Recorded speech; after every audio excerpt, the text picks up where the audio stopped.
My name is Tracy Connors. I am the Director of Media for David's new organization, Go for the Heart. And we're here today to talk about changing the cultural narrative. So think of this as part 2 of the culture panel from earlier today, where we're going to take a different tack than they did. So I spent 7 years working in Hollywood production and all this stuff before joining the right-wing conspiracy. And I'll tell you something. Thank you. Well, I figured, and I was telling this story earlier today, I was the one person on that side of the world that saw Andrew Breitbart stand up and say, we need to take back the culture. And at that time, I was working on a reality television show, chasing around 8 midgets and 2 retired professional wrestlers. And I said, you know, maybe I can do the reverse and bring the culture into the right. And the main thing that I think needs to be done is changing the stereotypes that exist. And I wasn't like Ben Shapiro and infiltrating and pretending to be a liberal when I worked in film. I was open about it, and it was interesting to see my friends when it would come up in conversation, because typically on a film set, they don't talk politics because they assume everybody agrees. So when it came out, people were shocked. They're like, but you're not mean, you're not evil, you're not racist, you're not a rich old white man. No, I'm really not. So we need to turn that on its head, and at the same time, turn the stereotype of liberals as the caring, compassionate people that just want to build these wonderful social programs that will save everybody. So here today we have James O'Keefe, who I'm sure you're all familiar with. So my name is James O'Keefe. I'm the president of a group called Project Veritas, and we do investigative journalism, usually on video, and we showcase waste, fraud, and abuse. We catch people in the act, on tape, committing the fraud. And I have about a minute of video I want to introduce to you, just to kind of show you what we did this week. Can we get the screen turned on? How do I do that? Oh, okay, it's awake, so. It's all your fault. It's my fault. Let me see. Well, while that's being set up, so we basically have 2 missions. Number 1 is to break news. We focus on breaking news, making the news. What most people in the media do is they comment on the news. They go on defense. They respond to what the government is doing. We don't adhere to that. In fact, you'll probably never even see me on the news. I don't comment, I don't interpret, I don't respond. I get the government to respond to us. I'm going to give you a couple examples before I show you this one. Over the last 3-4 years, Project Veritas has prompted multiple governors, attorneys general to react to us. 2012, we did all these voter fraud videos. We went in and got offered the Attorney General's ballot to vote. That forced him into a congressional hearing. We got Governor of New Jersey to respond to our teachers union videos. We've gotten the President of the United States to respond to these ACORN videos that I did with Hannah Giles 4 years ago. We've got Congress to sign a measure to defund NPR. We've gotten all of this attention for putting facts online, for exposing the truth. So I'm just going to show you first this, see if we can get this video lined up.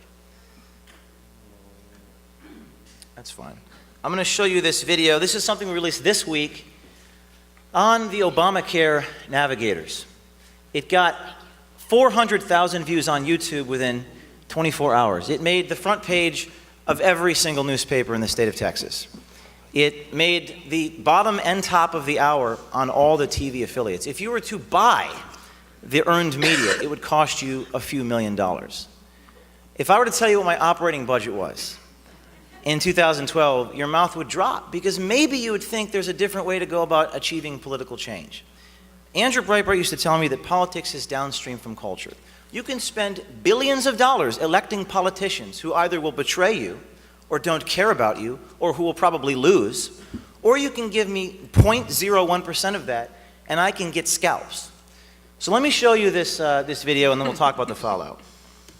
Navigators that receive millions of dollars of federal taxpayer money, telling applicants to lie about their health status. Lie because your premiums will be high. Okay. Obamacare navigators advising applicants that they always lie, Don't tell him. You told me about that. Yeah, but don't tell him. I always allow my. These navigators saying, I always lie on my application to the federal government. This particular office got something like $400,000 of federal taxpayer money. This office got your taxpayer money. They are on tape committing a felony. Obamacare navigators counseling applicants how to defraud the federal government. Making money on a cash basis. Okay, Don't get yourself in trouble by declaring it now. exactly. Yeah, it didn't happen. Yeah, okay. But definitely with that other, just act as if that did Didn't not. happen. Okay.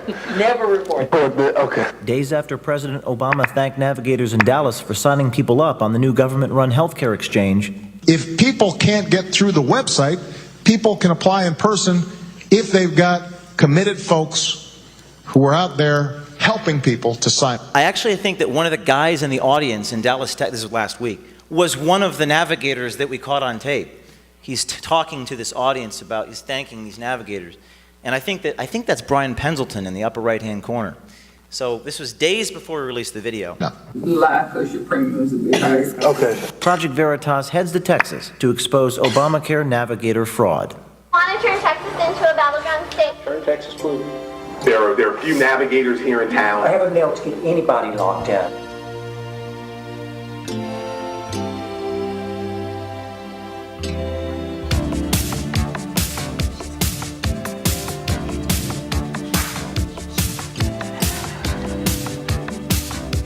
It goes on, they dressed like a cowboy and danced around. And people say, why did you do that? Why did you dress like a cowboy? You know, Gavin and I were talking about this week and talking about how antiquated the Republican Party has become. We have got to try to reach beyond the political bubble using any means necessary. I got into a debate with someone who was talking to me about maybe we just need to write policy research papers about the Obamacare fraud. Maybe that would solve the problem. But I'm competing against Miley Cyrus twerking and Hot 97 in New York. I mean, these people don't care about Obamacare fraud. 1% of the population watches Fox News, if that. So I'm trying in my own way to transcend the political bubble, and I think we have. Because when you get covered by every single local TV affiliate in the entire state of Texas, some people are going to be paying attention that don't care about politics. Now, what was the fallout? They fired the workers. They suspended 3 of the workers, and they fired, in fact, they had to de-license them because they're federal navigators. And it makes the TV news. Paul, let me tell you, no on-camera interview from the folks here at the Urban League. In fact, just moments ago, they said everything is on hold here. Also, no word today from County Judge Clay Jenkins. That's significant because he has been the voice and face of Obamacare in Dallas County, but he would not talk to me about this episode, which we all saw last night. I did today, though, talk to the man who wore that undercover camera into 2 Urban League offices. He says the employees he talked to about filling out the health care applications were trying to steer him into fraudulent waters. So how do you feel today? I feel good. I feel good. The calls have been a lot, Meet Lawrence Jones, the man who entered 2 Urban League offices testing employees on the Affordable Care Act. Lawrence, tell me about how you became the undercover uninsured. Well, I decided to take with Project Veritas, which is with James O'Keefe. So we have about a dozen, if not more, of these individuals, these very brave and courageous young people who decide to work. Lawrence is 20 years old. He has a full-time job, but he had to work with me outside of his job. And look at all these local TV stations which are dying to interview him. I mean, not only are we doing the media's job for them, but they're showing up to these locations, knocking on the door of these clinics, saying, did the workers get fired yet? So they're playing catch up. But that's not all. What we do then is that we say, okay, like Alinsky said, we need to keep the pressure on. So we drop the second video. We dropped the last video last night. And we do an exclusive with some of these local TV stations, for example. And now more news breaks. this video might lead to a call for an inquiry into Enroll America. A letter has been sent to the Attorney General asking for an inquiry into Enroll America's tax status. And this is the second video. So, but, you know, and by the way, we have about 20 such videos. We have videos of leadership. We have videos of Enroll America. We have videos of a group called Battleground Texas. And we're going to roll them out one by one. Each time we do, there'll be a reaction, and the media will be forced to cover it. And that's pretty much what I do. We go on offense. We get the media to report. I just wanted to show you a little example of how that happens. And I think the most important thing is to infiltrate the mainstream media. A lot of conservatives, well, let's destroy the mainstream media. No, I disagree. We need to be covered by the mainstream media fairly. How do we do that? By breaking news, by going on offense. And that's pretty much what I believe in. I would encourage you. I'm here.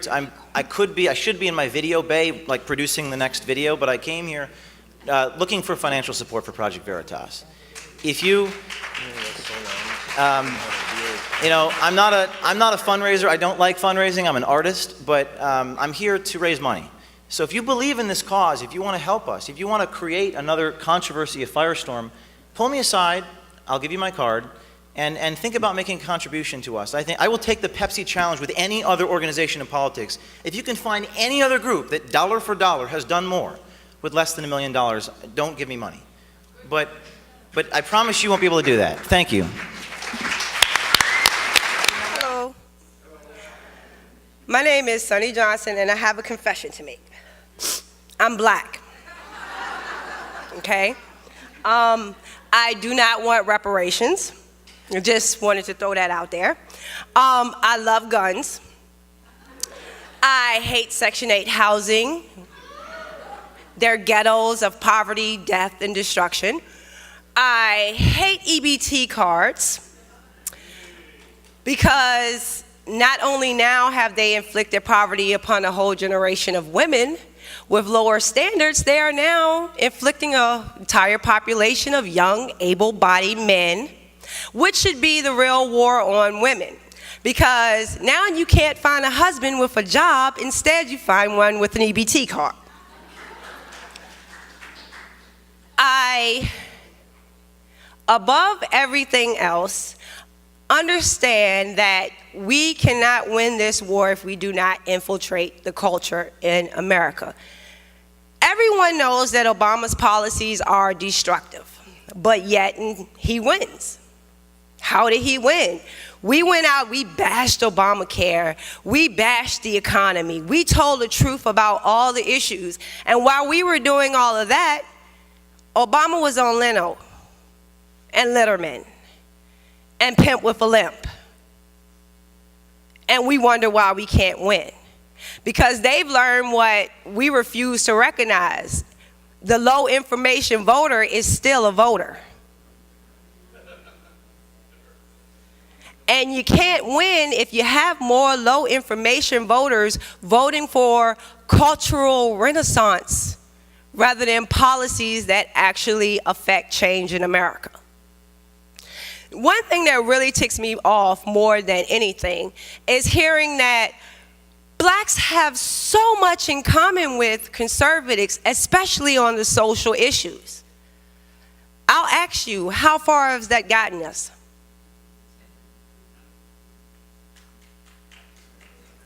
I'll let that linger for just a second. How far has that gotten us? When you have the simplest thing of people walking around saying, it's the economy, stupid, understand, black people are a part of the economy. We have wallets. We have kitchen table issues. They matter to us. But over the last election, I'm in Virginia. And I spent some time with Ken and EB in Virginia, and it was abortion. Let's talk about giving felons their rights back. Let's talk about gay marriage. I'm like, these people live in poverty. Why don't you talk about how they can get a job? Their kids are going to jail. How about you talk about how you change that from happening? How about you talk about how to stop them from becoming felons instead of talking about how to restore a felon's rights?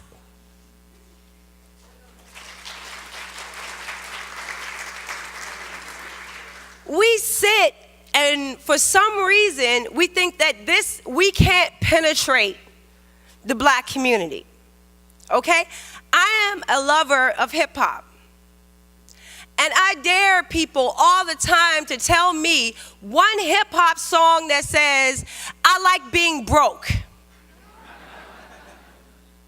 One hip hop song that says, I want to ride the bus. One hip hop song that says, I pay for my dinner with my EBT card. They don't exist. Our songs are filled with, I can change the weather by jumping on a plane. Our songs are filled with, I got my whips, my cars, my rides. Our songs are filled with, I live in a gated community. Now, I wonder why I hear more free market principles coming from hip hop than I hear from the Republican Party.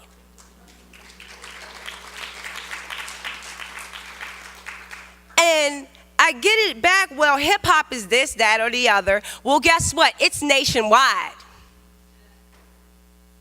It's in college campuses all over this country. It is the culture of America at this moment, and yet we treat it like it's a disease. So everyone who comes along and they say it's this, it's that, or it's the other, I can challenge you time after time. I do it all the time. For every Ronald Reagan quote you can give me, I can give you a Jay-Z quote that mirrors it. Because I didn't learn conservative principles from Ronald Reagan. I learned them from Jay-Z. I didn't become a conservative by listening to Rush Limbaugh or Mark Levin or Sean Hannity. I became a conservative when my father told me, if you don't have the cash to pay for something, then you don't get it.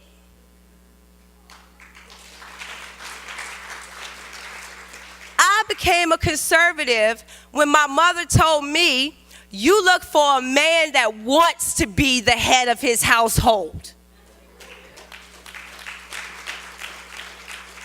I became a conservative when my grandmother told me, one day you're going to have a child and that child is going to be your responsibility. So you better wait until it's a responsibility that you can handle. That's how I became a conservative. And what ticks me off more than anything is, no, I am not your prototype black conservative. And I know that. I'm a little loud. I see Ann came in. I like that.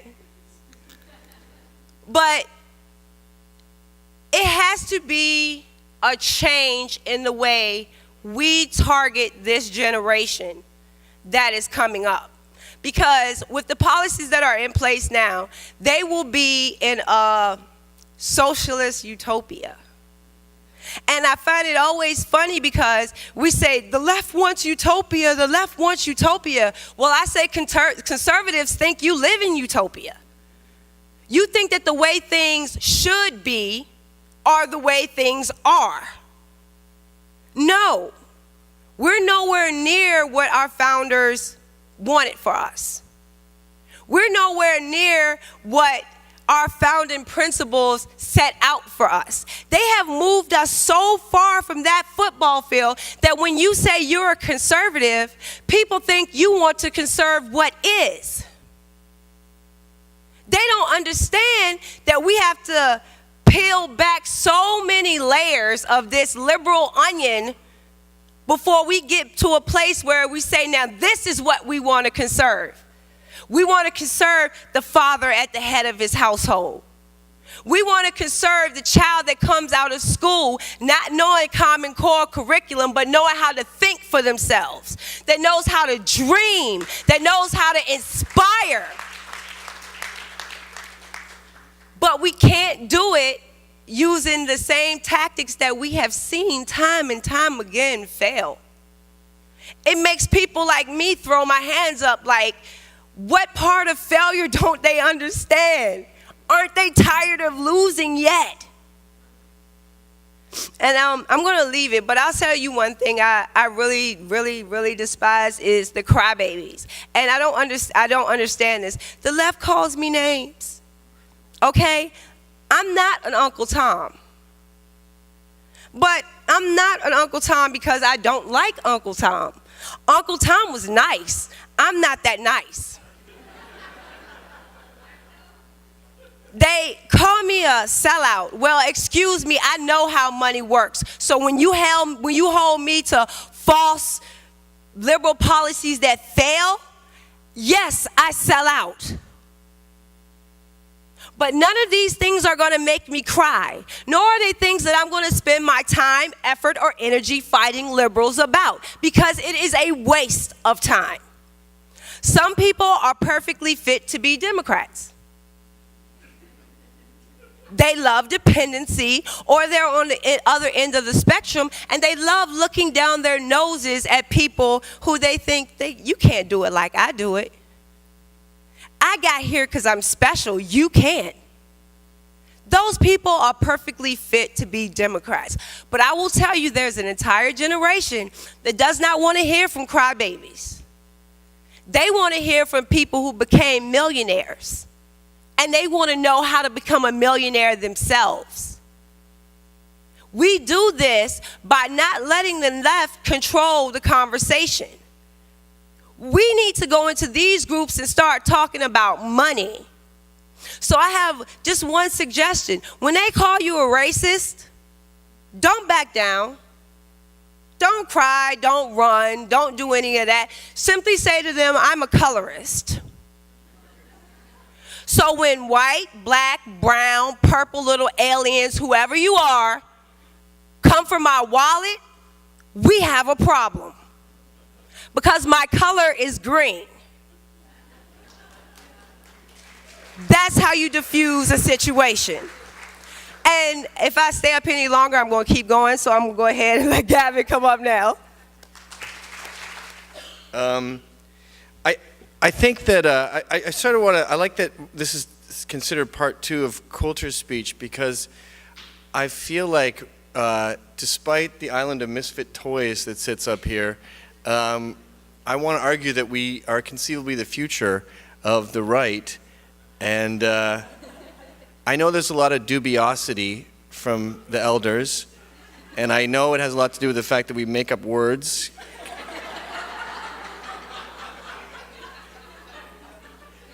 I don't think you can even conceive of the kind of education we had. I am a Canadian, which is like a canary in a coal mine of socialism. If you want to see what's going to happen to us, just look north.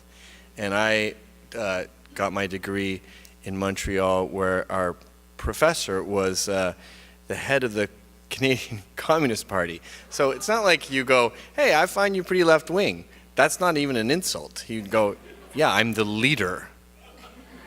I am the boss of them. So we were talking about abortion in philosophy, and this is just to explain the young person's brain, because it's my brain. And we were told, we were talking about abortion, and when is it okay? When is a baby a human being? And our professor told us, this is a guy we're paying thousands of dollars to for information, okay? So you think of a chemist who's going to tell you not to mix 2 chemicals because you'll blow up. This is the kind of authority we've imbued to this gentleman. And he said, it's okay, and you're sitting there just, you're taking notes. Okay, I got a bunch of knowledge coming from a smart guy that I'm paying tons of money, going to go tens of thousands of dollars in debt for this information, but it's going to be very valuable, and I'm going to be rich. And what is the information? It's okay to have an abortion up until a year after the baby is born. And I remember as a 20-year-old going, I'm sorry? Like 11 months and 29 days? Yes. The reason that's perfectly viable is a monkey is more human than an 11-month-old. Ergo, an 11-month-old is not a human being. And I was the only person in my class going, and I wasn't even necessarily pro-life back then. I was a child. I didn't even have a stance at that point. And I thought, so hold on, I'm going into debt here to learn that it's perfectly reasonable to just take a ball-peen hammer and just walk up to a kid in a crib and just go, sorry lady, whack. What have you done to my child? It was 11 months. I don't think I did anything wrong. And this is the kind of brain that young people have been trained to use. And it makes for an unusual generation, and that's why we have a president who was elected just because he's cool. And let's not lie, he's cool. He's a very cool guy. But I'm a lot more optimistic about the younger generation, and I think they are so hit with information with the internet that this bullshit is no longer working. Because they can look it up, you know? And I work in advertising, and I was working with these black kids called Dee and Ricky, and they grew up in Staten Island with their grandmother, and they would just start making their own clothes at home because they'd see her making them clothes, so they started to learn how to use a sewing machine. They're not gay. It'd be funny if I was super mad about that. They're not gay.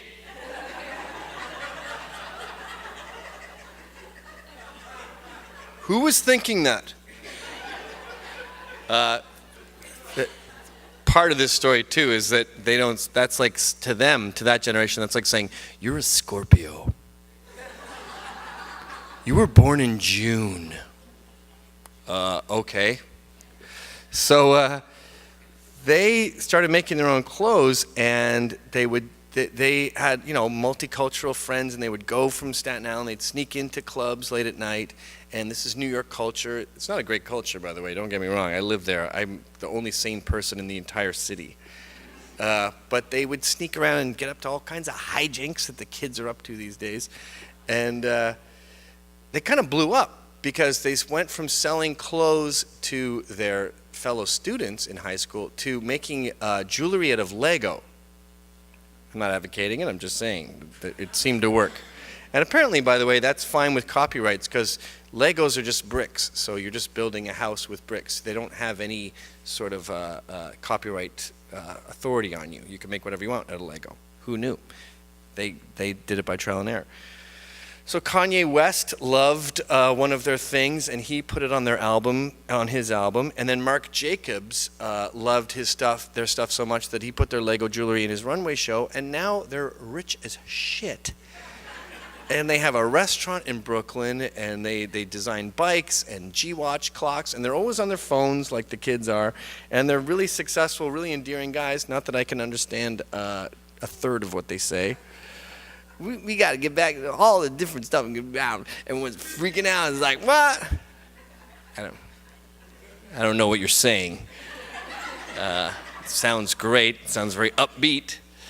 I like that. But I don't understand the actual words. So we had this guy, Sasha Jenkins was his name, and he's my generation. So he's a black dude, and he went to school, when I went to school, when you could kill babies with hammers. And so he's in this like 60s crap, right? The Silent Spring. Oh, the birds are all gonna die. The birds will be gone tomorrow. Oh, and if black people walk outside, they'll get eaten by German shepherds. Really? Because I've been outside. It doesn't seem that bad. Oh, it's bad. The drinking water you're drinking, it's flammable. Isn't it flammable because there's methane in it and it's been there for 100 years, and that's why this town is called Burning Springs? Because it's a 200-year-old town? No. That's from fracking. But the town's 200 years old and fracking is like an hour old. they got in a time machine and they named the town a fracking name. And that kind of liberal logic is the beauty of the information age, because people go, that doesn't make any sense. Burning Springs, 200 years old, they lit their tap water on fire because there's tons of methane, which is actually why people are doing fracking there, because there's gas in the water, idiots. Anyway, I'm off on 19 tangents, but Sasha, basically black me, not brainwashed, brainwashed, took Dee and Ricky aside, and they told me this story because we were working with them, we were doing commercials with them, and they go, these crackers. By the way, what's crackers? Are you in Shaft? Where did you get that accent from?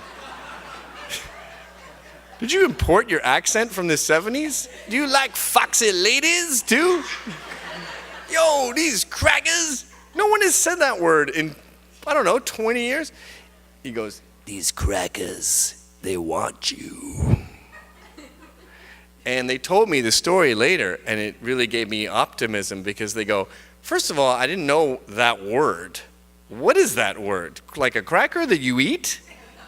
Oh, because it's white. Like they worked it out on their own. Oh, I get it. That's not a very insulting epithet. Hey, paper. Well, look who just walked in. It's Mr. Whiteout. Yeah, I'm paler than other people who don't have melanin. Yeah, exactly. Yeah, exactly. Yeah. Yeah. Yeah, coconut flakes. Those are also very light, which I am, I guess, compared to someone who's darker. Yeah.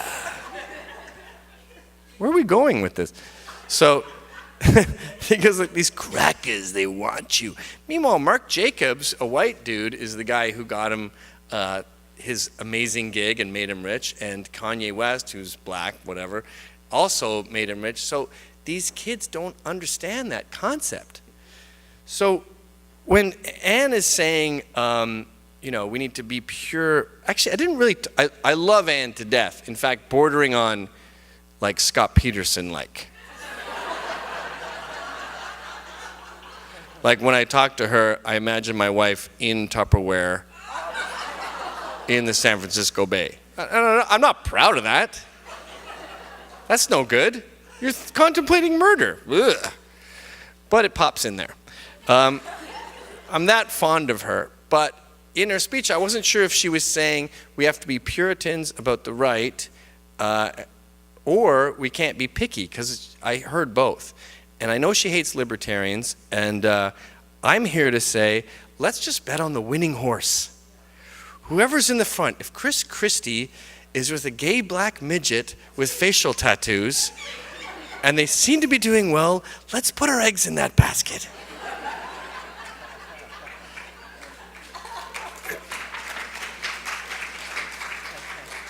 Because we need to win. And, I have problems with libertarians too. They say the only reason there's borders is to make maps more colorful. Milton Friedman, their God, he never said that. He said that immigration is fine until it becomes a burden on the tax system. It's a burden. It's pretty brutal, actually, as far as burdens go. So Milton is out. So we can embrace libertarians without having to say open borders are fine.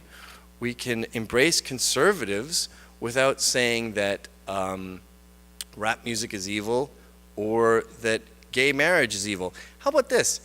I no longer care if it's good or bad. I just realize that debate seems to be done. So let's let it go just to win.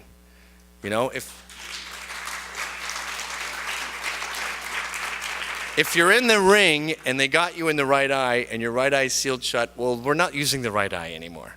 And I have a bit of a verbal diarrhea problem, so I probably should have ended like 1 minute ago, but I'm probably gonna go for another 2 hours.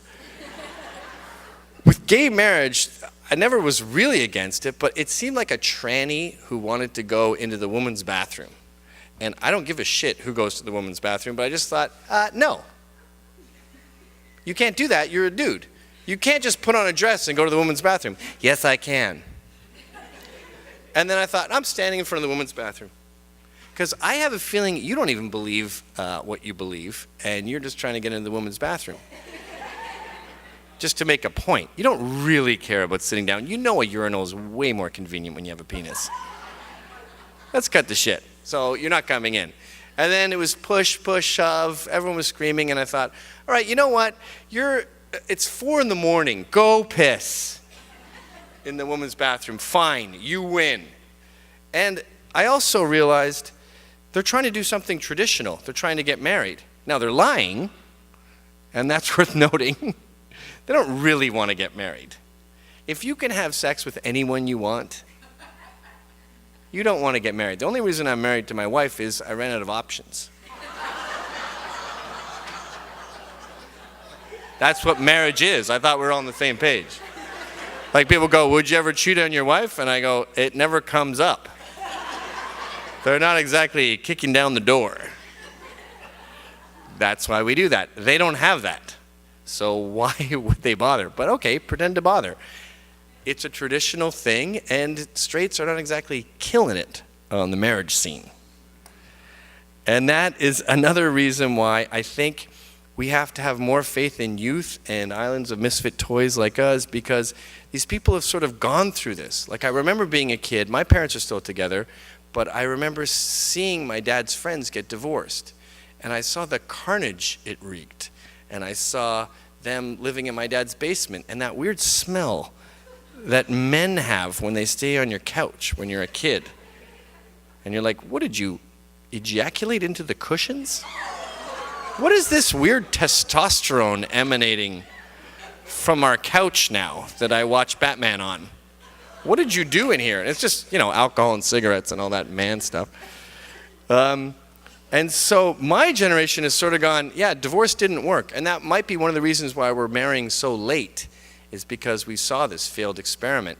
And I honestly believe that liberalism, the way the boomers have defined it, has become a failed experiment. And I think we have to have more confidence in the truth, because it is rising to the top of the heap. And Thomas Jefferson said, there's no truth which I fear or would want unknown to the whole world. And the information age is giving that to the youth. And they are finally realizing they're not partisan, they're not liberals or libertarians, or they just know that the government ain't all it's cracked up to be. And I think the way that we can ride that wave and surf it is to embrace them and say, we're not going to get hung up on the establishment. As long as you hate the government, we're in. And I think that's the future of America. Thank you. Are you distributing the money in areas where you can reach people who are very low educated? One of the reasons I wanted to focus on an optimistic ending is because I knew this crowd would be a little bit older than my demo, and there is an innate cynicism with that, which I think is just genetic old people. And I think that was, honestly, I bet 300 years ago they'd be saying, the kids today, it's all going to hell. I'm glad I'm going soon, or whatever.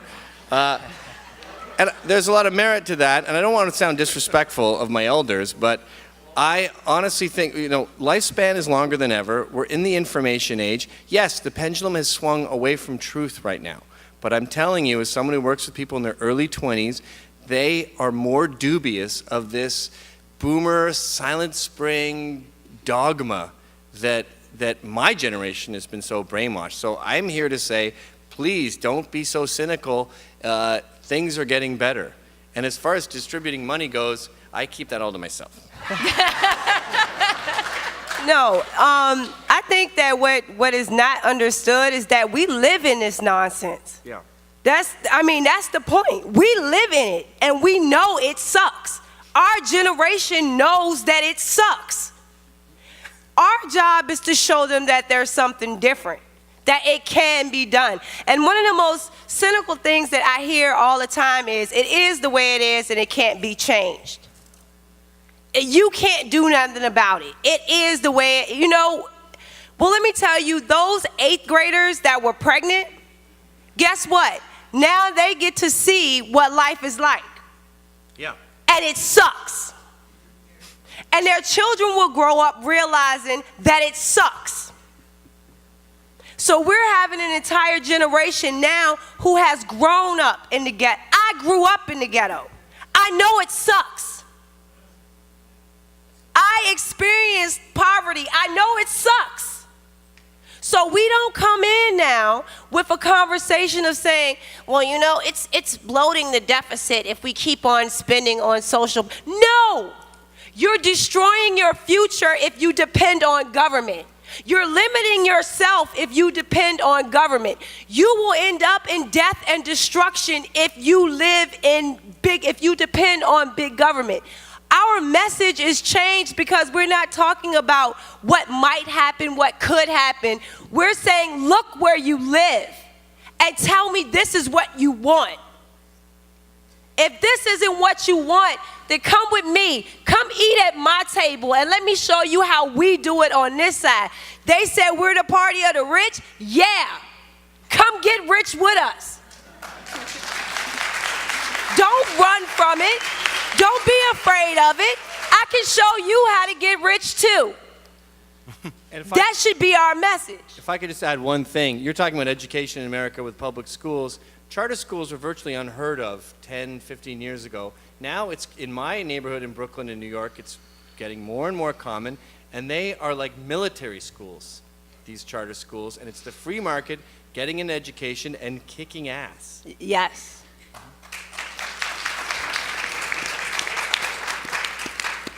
Okay, so you four rock. I just want to say that officially as an old person. You four rock. And there's nothing worse than an old guy sucking up to young people. But you truly do rock.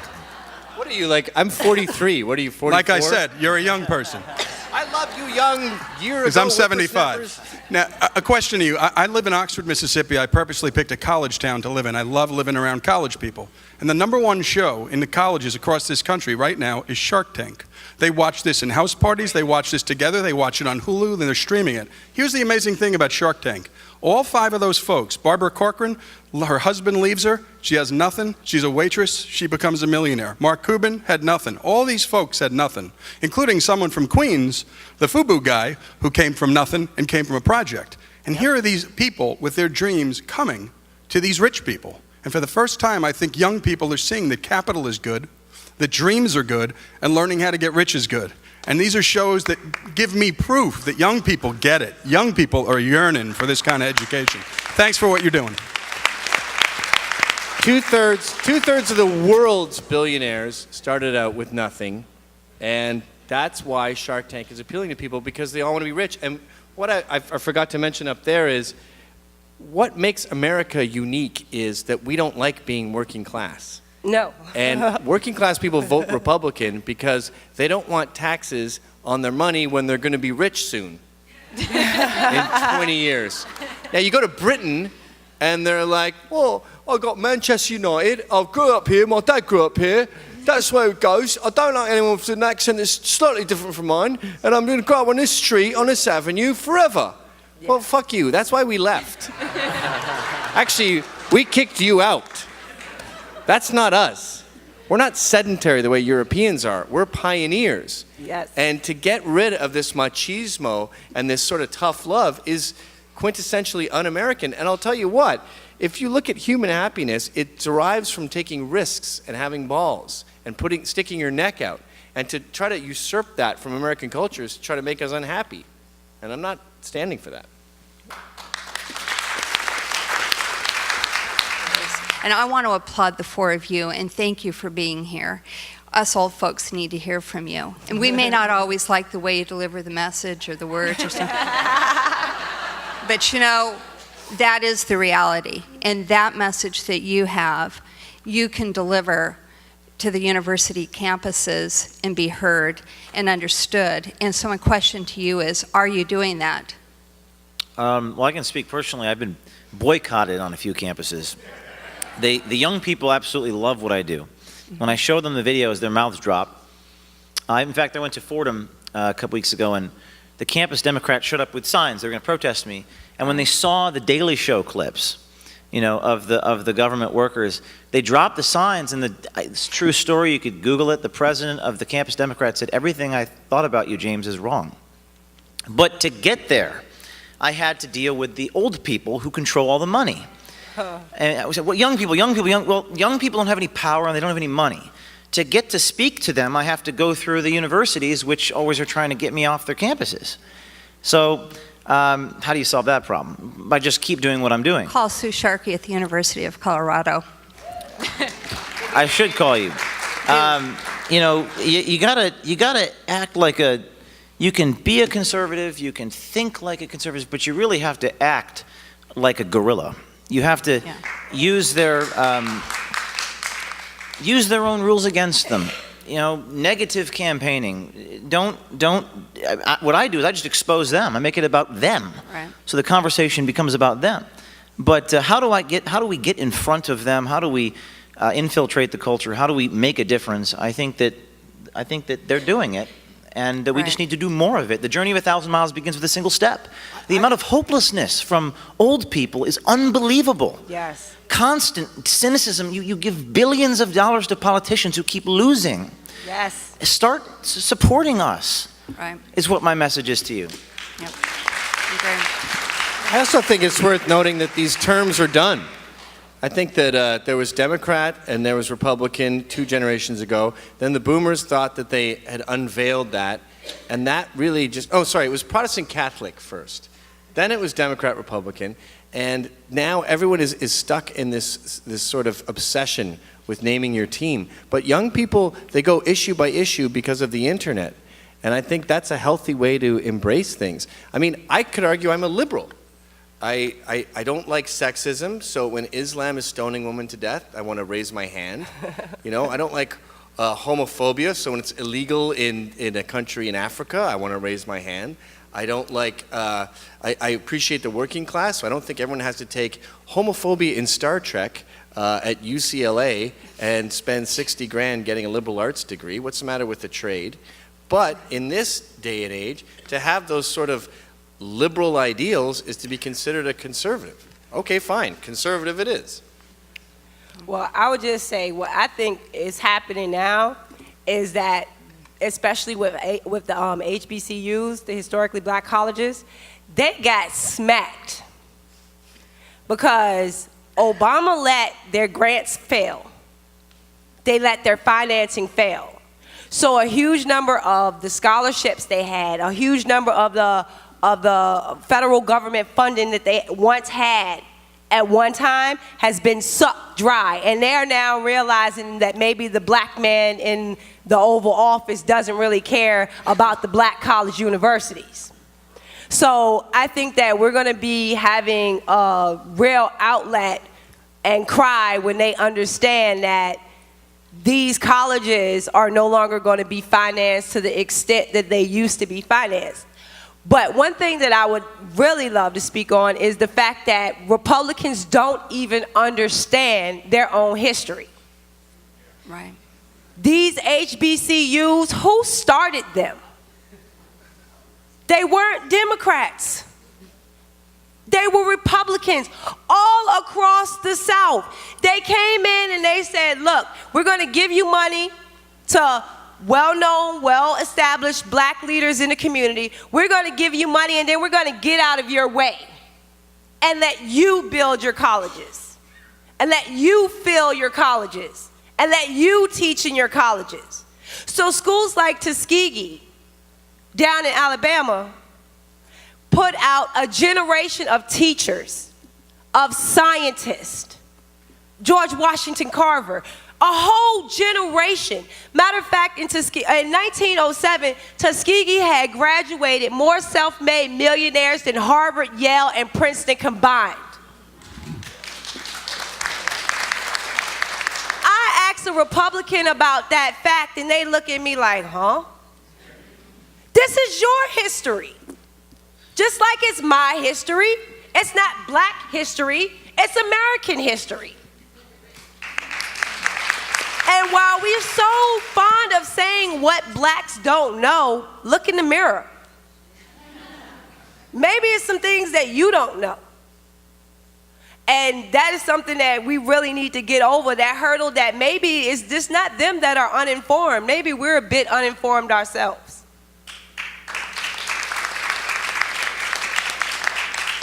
So first, I'd like to thank you all for what you do for our country. So you said in your past you were taught liberal principles in school, and I attend a private high school where we are taught that the transgender can go into the bathroom and that abortion is moral. And myself, I don't believe that way, and a lot of my friends don't believe that way, but most of our school is taught that, and they don't learn that, they don't watch the news, they don't read the Drudge Report, and or they just don't follow politics at all. So what are some ways for people to step up and fight against what we're being taught and think for ourselves? I forgot. That was the end of my speech. I didn't do. Living in New York is sort of like living in Canada in that it's a canary in a coal mine socialist utopia where no one is rational. And yeah, you lose money when you go. And people I work with, they say to me, how can I say what you're saying? I don't want to lose my job. And what I'm noticing is that over time, it's not that bad. I would compare it to probably a sex change. I've never had one, but I would wager the first month is pretty rocky. And then you get some brown nylons and a skirt that fits great. And you have your hush puppies. By the way, just as a slight tangent, why do these guys get sex changes and then they look like slobs? I thought you were dying to be a woman. You have jeans and New Balance on. You're a tomboy trapped in a man's body? Shouldn't you have stilettos on every day if you spent all that money? Anyway, I'm living proof that being a conservative in a liberal world is a little bit rocky at first, but it works. And I've made millions of bucks despite all these people tweeting my clients and sabotaging my Wikipedia page and giving my wife panic attacks, threatening my family even sometimes. But you talk to Robert Spencer here about his years of jihad watch, and a lot of the loudest, shrillest opponents are exactly that. It's just bluster. And if you can have the courage to plow through it, you realize, oh, that wasn't so bad. And I wish a lot of these liberals, because the vast majority of all these left-thinking people believe what we believe because we just believe facts. It's like Charles Krauthammer said, they think we're evil, we just think they're wrong. We want to talk about the facts. Let the facts speak for themselves. So if that is your dogma, that's your religious belief, just keep going with it and you're not going to get crucified. I would say are code words. Left love to say, oh, he said this, that was a code word. Yeah. That meant something, you don't know what it actually means. And the thing that we do is, I'll take the issue of abortion. So as soon as you say abortion, it triggers in someone's mind a woman's right to choose. That's their code words. Yep. They have built in these code words, so as soon as you say abortion, it's a woman's right to choose. No, that's the secondary argument. Let's go back. If you want to be a fan of Margaret Sanger, then I'm going to make you a fan of Margaret Sanger, okay? Margaret Sanger wanted to eliminate black people in America. Don't tell me it was a woman's right to choose. You don't want me here is the reason you are pushing abortion. You tell that to someone that, no, it's not. Yes, it is. You don't get to win with a secondary argument on me. Planned Parenthood wasn't built for a woman's right to choose. It was so black women couldn't reproduce. But what about the part where at least 50% of women in America are pro-life? So how is it a war on women to be anti-abortion? Because the code words, that's the point. It's just a given to them. It gives you the right to say, you're taking something from me. No, we want you to give something to our country. Life. New people. We don't need immigration if you have babies. You want the population to stay at a normalized great level? Have babies. Love your babies. Raise your babies. You don't get to have a secondary argument and tell me it's about a woman. She had a right to choose to keep her legs closed. That was her right. It is not a right to choose when you put a Planned Parenthood in every other block in every black community. That is extermination. So you don't get to have your cold words with me. You don't get to have your secondary argument with me. If you're going to be a fan of Margaret Sanger, then you're going to be honest with me and say that the mission of Margaret Sanger was black termination. Now you argue that point with me.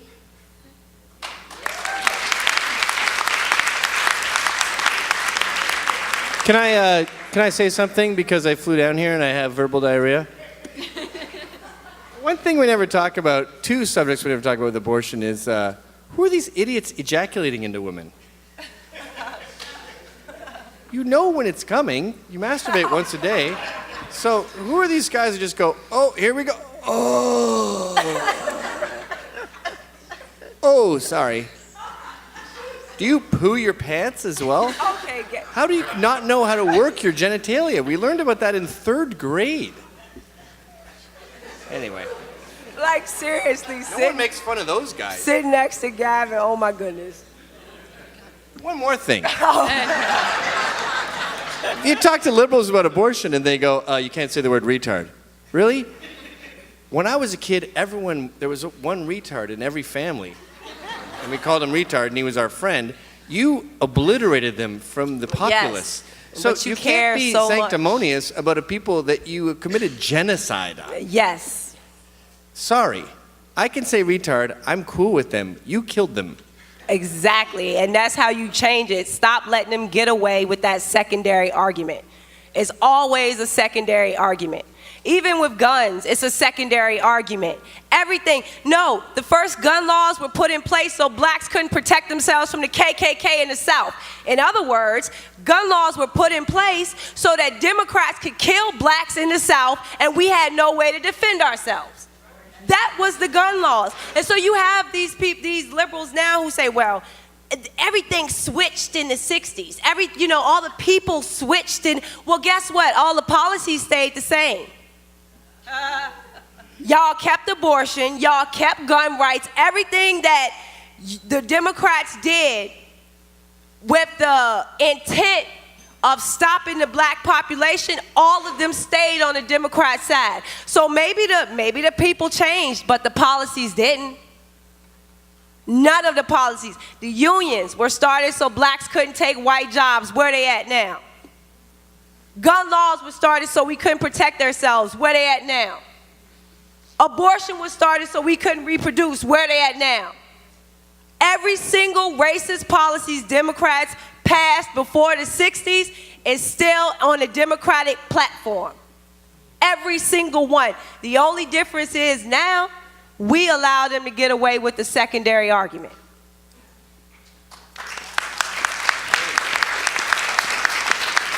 How do you guys who want to infiltrate the culture get that kind of inspirational message over rather than simply kicking the shins of the Democrats who have taken the high ground on this idea?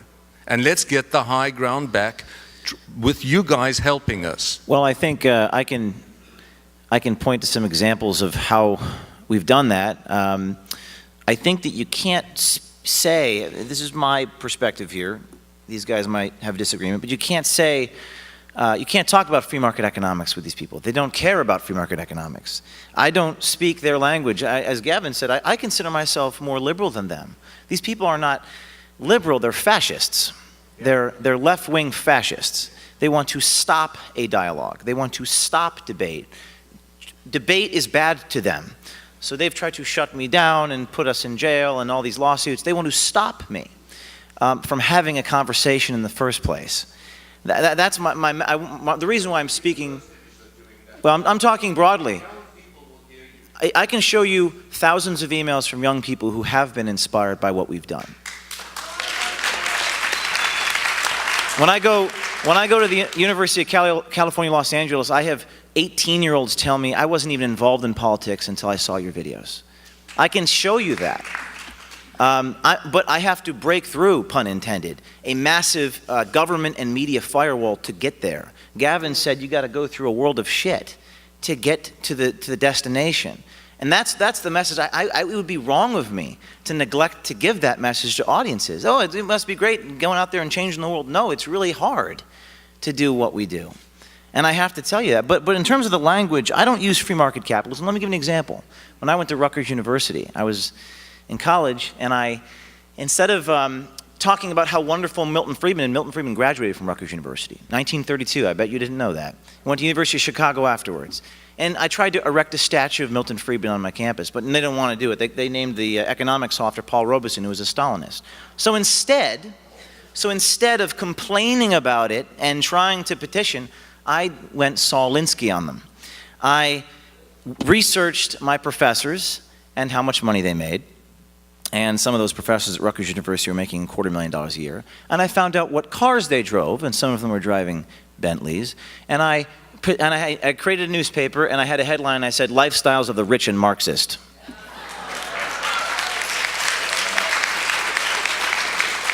And that is such a huge part of what James does. And I'm going to just say one more thing, and then I want Gavin to talk. And you know what happened with all the young people at the cafeteria? They were opening up my newspaper, pointing and laughing at their professors. That's what you have to do. That's the type of thing that we have to do, and nobody's doing it. I mean, if you're talking about hubris, this is the least hubristic, possibly another made-up word,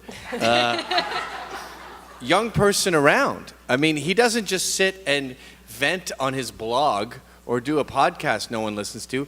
He literally shuts down government organizations.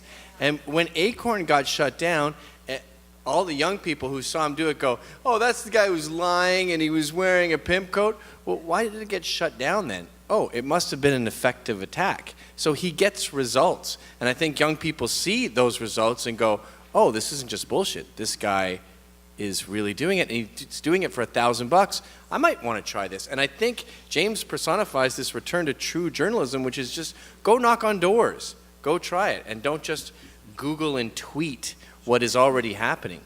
And that's really inspiring to young people. And I'll take a cultural aspect on this. The first lesson I learned about free market principles, and I'm going back to hip hop on this one. Jay-Z said, "Your single was 99 cents, mine was $4." That was the first economic principle that had ever hit me. That if you have a superior product, you can charge more for that product than someone with an inferior product. So we know free market principles. And when I go and I talk to groups, especially with younger black kids, and I don't go in and say, well, I want to discuss with you free market principles. I can say to them, how many of you know a drug dealer? And they all raise their hands because we all know one. They all start small and build and save and build and save and build and save and build. The problem is what they're doing is illegal. Now, what if you take those same principles to say you can start small and build and save and build and save and build and do it legally? The answer you always get back is we can't start because it's so expensive. Opening for you to explain to them what a regulation is, why they are in place, who they're meant to stop. Because it prevents this generation who can maybe start a business with $1,000. You can't, because the regulations cost you $40,000. And now you have an entire, we are inspired. My generation is inspired by our culture. Everyone thinks Obama was so cool. No. It was that he had Katy Perry. It was that he had Jay-Z. It was that he had the people that an entire generation looks up to like, I want to be them. That's the inspiration. Well, what is it about them that you want so much? And it's the economic freedom. There is our opening. That's our message. How do they get our message and win with it? These are the rich people. I thought rich people were evil. This is our message. And we let it, oh, well, they don't know anything. They're not this, but they're millionaires. And they got there by talent. They got there by hard work. Who says any of these people don't work hard? Touring is hard work. Performing is hard work. They work hard for their money. And the question is, how much of it do you deserve to keep? And I'm going to leave you with just the simplest way that I always come back to them, and they were like, well, the rich people, they should have their money taken away. And I simply quote Jay-Z again and say, like I'm gonna give a chick half my trap like she wrote half my raps. Yeah, I'm having that. Meaning, you don't want to give someone 50% of what you made, then why are you giving it to the government? Why is it okay for you to give it to the government? These are our messages. And the left effectively steals them from us and then beats us over the head with them. And we say, well, we really want to talk about free market. No. We want to talk about getting rich. Even if your definition of getting rich is having a house and taking care of your 2 kids and sending them to college and then having money to retire on. That could be your definition of rich, and that's okay. That's our message. All right, we got 2 minutes, guys. I think we got to wrap it up. Let's hear from Howdy Doody's grandson. Thanks, Kevin. Very simple question. Why are young people so dumb? I mean, we've all got young friends who live in their parents' couches. Why are they so dumb? Why do they continue to vote for this stuff? Because we know, we have friends whose lives aren't very good right now. And so why do they continue to support it? 2 reasons. 1, they did not do summer jobs because illegal aliens did all their work. So they don't know the value of money, and they don't know anything about how any kind of a system works. 2, they've been brainwashed by these moronic liberal professors who have created this Marxist dystopia that doesn't exist in the real world. And a thing I forgot to bring up is they are so convinced that America's a racist, horrible hellhole that when they get into media, they go, all right, we're going to rock some boats here. We're going to send a guy dressed up as a Muslim with a turban on and a woman in a burqa to NASCAR.